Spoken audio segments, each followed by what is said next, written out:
ನಾಳೆ ಚಪಾತಿ ರೊಟ್ಟಿ ಇಂಥದ್ದೇನಾದರೂ ಐಟಮ್ ಮಾಡಬೇಕು ಅಂತ ಏನಾದ್ರು ಪ್ಲ್ಯಾನ್ ಮಾಡೋದಾದರೆ ಏನು ಮಾಡೋಣ ಅದಕ್ಕೆ ಸೈಡ್ಸ್ ಆಗಿ ಅನ್ನೋದೊಂದು ದೊಡ್ಡ ಸವಾಲಾಗ್ಬಿಡುತ್ತೆ.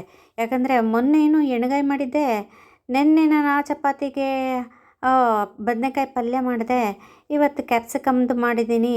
ಅಯ್ಯೋ ನಾಳೆಗೆ ಏನು ಮಾಡೋಣ ಅನ್ನೋಂಗಾಗಿರುತ್ತೆ. ಸೊ ಇವತ್ತು ಒಂದು ವಿಶೇಷವಾದ ಸೈಡ್ ಡಿಶನ್ನು ನಿಮಗೆ ಪರಿಚಯಿಸಲಿದ್ದೇನೆ. ಈ ಸೌತೆಕಾಯಿಯನ್ನು ಈಗಾಗಲೇ ನಾನು ಮತ್ತೊಂದು ರೆಸಿಪಿಯನ್ನು ತೋರಿಸುವಾಗ ಪರಿಚಯಿಸಿದ್ದೇನೆ.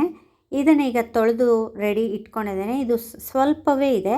ಇದರ ಜೊತೆಗೆ ಬದನೆಕಾಯಿ ಒಳ್ಳೆಯ ಒಂದು ಕಾಂಬಿನೇಷನ್. ಕೆಂಪು ಬದನೆ ಆದರೆ ಭಾಳ ಟೇಸ್ಟ್ ಆಗುತ್ತೆ, ನಮಗೆ ಗುಳ್ಳ ಬೇಡ. ಇದನ್ನು ದೊಡ್ಡ ದೊಡ್ಡ ತುಂಡುಗಳಾಗಿ ನೀರಿಗೆ ಹಾಕಿಟ್ಕೊಂಡಿದ್ದೇನೆ. ನೀರು ಬಿಡ್ತಾ ಕಪ್ಪು ನೀರೆಲ್ಲ ಆಮೇಲೆ ಸೋಸಿ ತೆಗಿಬೋದು. ಆ ಹೋಳಿನಷ್ಟೇ ದೊಡ್ಡದಾಗಿ ನಾವು ಸೌತೆಯನ್ನು ಸಹಿತ ಹೆಚ್ಕೊಂಡಿರೋವಂಥದ್ದು. ಆದರೆ ಇದು ಹೆಚ್ಚುವಾಗ ಒಂದು ಸ್ವಲ್ಪ ಟೇಸ್ಟ್ ನೋಡೋದು ಬೆಟರೋ, ಸ್ವಲ್ಪ ಕಹಿ ಬರೋ ಅಂಥ ಚಾನ್ಸಸ್ ಇರುತ್ತೆ ಕೆಲವೊಮ್ಮೆ. ಇನ್ನು ಮಸಾಲೆಗೆ ಬೇಕಾಗುವ ಸಾಮಗ್ರಿಗಳಂದರೆ ಒಂದು ಹಿಡಿಯಷ್ಟು ಅಂದರೆ ಒಂದು ಮುಷ್ಟಿಯಷ್ಟು ನೆಲಗಡಲೆ, ಒಂದು 2 ಟೇಬಲ್ ಸ್ಪೂನಷ್ಟು ಹುರುಗಡಲೆ, ಆಮೇಲೆ ತೆಂಗಿನ ತುರಿ ಒಂದು ಹೋಳಲ್ಲಿ ಅರ್ಧದಷ್ಟು ಮಾತ್ರ ತುರಿದು ಇಟ್ಕೊಂಡಿದ್ದೇನೆ, ಸಾಕು, ಜಾಸ್ತಿ ಹಾಕೋದು ಬೇಡ.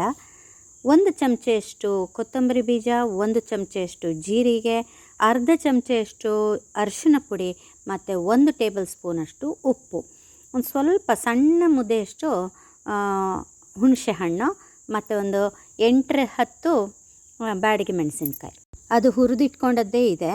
ಇನ್ನೀಗ ನೆಲಗಡಲೆಯನ್ನು ಮೊದಲಿಗೆ ಒಂದು ಸ್ವಲ್ಪ ಎಣ್ಣೆಯಲ್ಲಿ ಹುರ್ಕೊಳ್ಳೋಣ.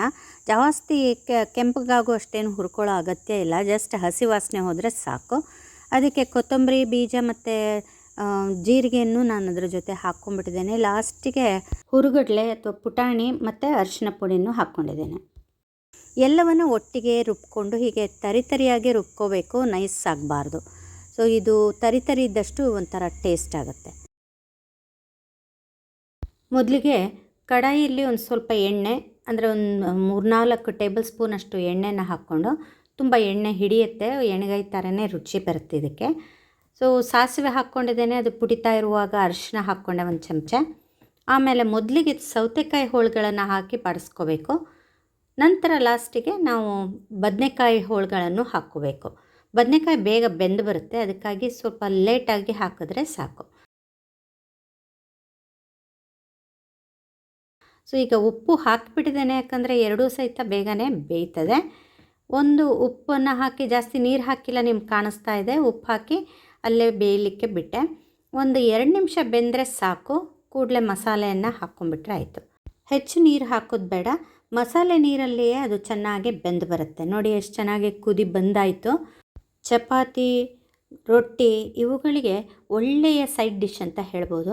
ಮೆತ್ತನೆಯ ಚಪಾತಿಗೆ ಈ ಒಳ್ಳೆಯ ಒಂದು ಪಲ್ಯ ಇತ್ತು ಅಂದರೆ ನಮಗೆ 3-4 ಆದರೂ ತಿನ್ನಲಿಕ್ಕಾಗತ್ತೆ. ನೋಡಿ, ಬಿಸಿ ಬಿಸಿಯಾದ ಚಪಾತಿಗೆ ಬಿಸಿ ಬಿಸಿಯಾದ ಈ ಒಂದು ಡಿಶನ್ನು ಒಮ್ಮೆ ಮಾಡಿ ಹಾಕಿ ತಿಂದು ನೋಡಿ, ಖಂಡಿತ ನೀವು ಈ ಸೌತೆಯನ್ನು ಹುಡುಕಿ ಹೋಗ್ತೀರಾ, ಅಷ್ಟು ಟೇಸ್ಟ್ ಆಗುತ್ತೆ. ಬನ್ನಿ, ಹಾಗಿದ್ರೆ ಒಂದು ಪೀಸ್ ತಿಂದು ನೋಡೇ ಬಿಡಿ. ಇಷ್ಟವಾದಲ್ಲಿ ನನಗೊಂದು ಲೈಕನ್ನು ಕೊಡೋದು ಮರಿಬೇಡಿ. ಹಾಗೆ ನಿಮ್ಮ ಫ್ರೆಂಡ್ಸ್ ಆ್ಯಂಡ್ ರಿಲೇಟಿವ್ಸೊಂದಿಗೆ ಈ ಒಂದು ವಿಡಿಯೋವನ್ನು ಶೇರ್ ಮಾಡ್ಕೊಳ್ಳಿ. ಹಾಗೆ ನೀವು ಮೊದಲ ಬಾರಿ ನೋಡ್ತಾ ಇದ್ದರೆ ಸಬ್ಸ್ಕ್ರೈಬ್ ಆಗೋದನ್ನು ಮರಿಬೇಡಿ. ಹಾಗೆ ಬೆಲ್ ಐಕಾನನ್ನು ಒತ್ತೋದು ಮರಿಬೇಡಿ. Thank you for watching. Bye.